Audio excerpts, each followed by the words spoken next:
नमस्कार, मी पंजाब डक हवामान अभ्यासक मुक्काम पोस्ट गोगळी धामणगाव तालुका शिरूर जिल्हा परभणी. आजपासूनचा शेतकऱ्यासाठी अंदाज देतो आहे. 16, 17, 18च्या दरम्यान परत एकदा ढगाळ वातावरण राहणार आहे.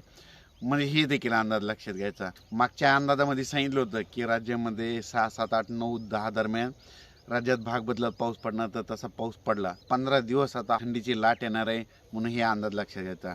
राज्यात एकंदरीत परिस्थिती बघितली तर राज्यामध्ये काय झालं, आता ह्या 8, 9, 10 तारखेला काही काही भागामध्ये पाऊस पडला आणि आता पाऊस पडल्याच्या नंतर सर्व शेतकऱ्याला सांगू इच्छितो का आता चण्याचं पीक आहे, कोणतं फुलावरलं जे पीक आहे, तर आता काय होतं आहे, पाऊस पडल्याच्या नंतर धुई येणार आहे, म्हणून हा अंदाज लक्षात घ्यायचा.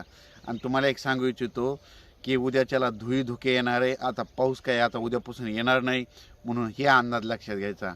परत एक सांगू इच्छितो की 15 दिवस आता हवामान कोरडं राहणार आहे, म्हणून हे देखील अंदाज लक्षात घ्यायचा.